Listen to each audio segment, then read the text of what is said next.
Hey there guys, thank you so much for clicking on this video and being here as we talk some movie news. So in this episode of Review Flicks, we're going to be talking about the 7th installment in the Scream franchise, and we're going to be talking about why the movies should be moving away from its meta context usually found within its movie plot. But guys, if you are new around here, consider hitting that subscribe button so you can stay up to date with all the movie and streaming news we have going on this channel. And with that down, we're going to be jumping into this comic flick news article. So, Scream 7 set to break the franchise rules, a new era looms. So, breaking from tradition, Scream 7 should venture into new territory without emphasizing meta horror. So, for those of you who may not know, when we're talking about meta context within the Scream franchise, the characters are in a horror movie, but yet they spend time inside the horror movie talking about context of other horror movies and how to survive the tropes that we see within other horror movies, even though they're in horror movies themselves. So it's that kind of meta aspect that we're talking about during this video. So with uncertainty surrounding Scream 7's director and cast, the slasher franchise finds itself at a crossroads, ripe for reinvention. Unlike typical horror series, where the original film often shines brightest, Scream breaks the mold. Each installment stands alone, while maintaining ties to the final girl, Sidney Prescott, obviously played by Neve Campbell. Compelling narrative, drawing audiences back with each new release. Yeah, one of the things that stands out for the Scream franchise is the fact that every single movie, the killer is a different person. Unlike, with Friday the 13th or the Halloween franchise, obviously you got Michael Myers, you got Jason Voorhees. It's the same, it's the same horror icon in each movie. I'm not saying that's a bad thing by any means, but with the Scream franchise, every single movie, the killer is a different person behind the mask, and it's fun to watch the movies, and as we watch along, try and figure out who the actual person behind the Ghostface mask is, and then throughout the movie, they give you little clues, little Easter eggs here and there as to who it could be, who's the killer, and that's the kind of the fun part, trying to work out who the actual killer is. That's what makes these movies fun, at least for myself anyway. So, while Scream is renowned for its meta horror elements and characters often nod to the genre, there's a compelling case for Scream 7 to deviate from this path. Whether it continues Sidney's battle against Ghostface, I think they need to move away from that personally, or introduce a fresh cast. Meta jokes and references may not be necessary for the franchise's evolution.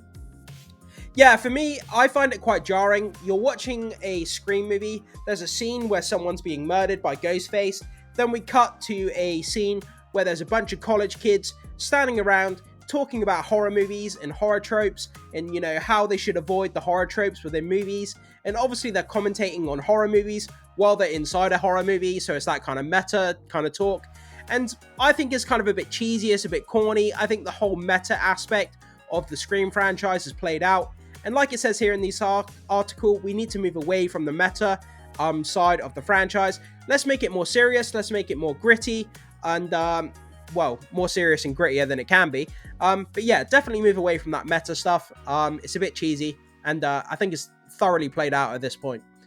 So, Scream 7 should throw away the series' meta aspect. Like we were just talking about, absolutely get rid of it. It's a played out trope, it's been done. I think people want to see something else. So, we have this awesome poster here from Scream 6. That movie was really, really fun, took place in New York, had some really, really great scenes. That Ghostface scene where he's in the delicatessen shop and he, kills people and he has the shotgun. And seeing Ghostface with a shotgun was just absolutely insane. But it was great. It was something new, different that we hadn't seen before. And the New York setting was great as well. I really enjoyed that movie. So in Scream 2022, memorable meta quotes like Rich Heat Curse comparison of the Ghostface killings to Michael Myers' Rampage and Halloween added depth to the narrative. Did it really? However, Scream 6 lacked such standout moments, if any.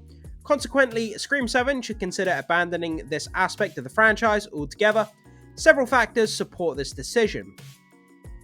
So, firstly, the 7th installment of horror franchises often falls short or disappoints. Yeah, I mean, think of any long-lasting horror franchise, pick out the 7th movie and tell me it's not a piece of trash. It's more than likely at that point, by the time it gets to the 7th movie, it's become derivative from what made the franchise great in the first place, and usually the 7th movie would probably be a pile of trash, although that's not necessarily always the case, but more than likely is. So, leaving little material to draw upon. Furthermore, Scream has already mined the slasher movie trope extensively. It definitely has done that, and audiences crave fresh and innovative storytelling. As such, it may be time for the franchise to explore new avenues rather than rely on familiar meta-horror elements. Yeah, instead of us standing around on a college campus talking about horror movie tropes between, college kids, we could use that screen time to better effect. Let's do something new, something unique, maybe have a backstory to the Ghostface. Let's explore new elements of the franchise rather than just talking about horror elements to other movies. It's been done. We've seen it all before. Let's do something new. So with the directorial seat for Scream 7 still vacant and the cast yet to be officially announced, now is the ideal moment for the Scream franchise to chart a new course. Having explored sequels, trilogies, reboots, and franchises, the series stands at a crossroads, poised for a fresh direction. While Scream has delivered memorable moments, such as Sydney's confrontation with her cousin Jill Roberts in the formidable Scream 4, it's time for the franchise to forge ahead into uncharted territory. So, you forget the first rule of remakes, Jill, don't fuck with the original. So yeah, that's kind of what they did with, the Halloween franchise. They kept the original from the 1970s intact. They ignored all of the follow-up movies, and they did, movies that were direct sequels to that first movie from the 70s. So this meta was definitely correct, but that's just an example of one of the kind of sentences or kind of topics you would find within a Scream movie, talking about horror movies inside a horror movie, hence the meta. While fans harbour their own expectations for Scream 7, there are a myriad of ways to pay homage to the franchise's rich legacy without resorting to meta horror tropes yet again. For instance, Scream 2, Randy Meeks playfully remarks on the nature of sequels and a moment that has become iconic within the series. Number 1, the body count is always bigger. Number 2, the death scenes are always much more elaborate. More blood, more gore. Carnage, candy. Your core audience just expects it. And number 3, if you want your sequel to become a franchise, never, ever... How do we find the killer, Randy? That's what I want to know. Oh, let's look at the suspects. There's Derek, the obvious boyfriend. Hello, Billy Loomis. The guy's pre-med and his pity me surface wound conveniently missed every major vein and artery. So you think it's Derek? Not so fast. Let's assume the killer, or Urs, has a half a brain. He's not a Nick at Night rerun type of guy. He wants to break some new ground, right? So forget the boyfriend. It's tired. Who else do we got? So yeah, again, that's just a typical example of the kind of conversations they have within the Scream movies, talking about the horror franchise as a whole meta, sub-genre, sub-context, if you like. And yeah. But I don't really want to see any more of this going forward. It's just kind of a bit jarring to see a death scene or a slasher scene where Ghostface is slashing someone up, and then to cut to people talking about horror, meta context. For me, it just doesn't work. But I still enjoy the Scream franchise. I watched it in the 90s growing up as a kid. Every Halloween, I used to see people walking around with the Ghostface mask. It used to scare the crap out of me. But yeah. So Scream 6 struggled to make its meta stakes work. In contrast to its predecessors, Scream 6 struggled to integrate horror references or meta quotes as organically and effectively.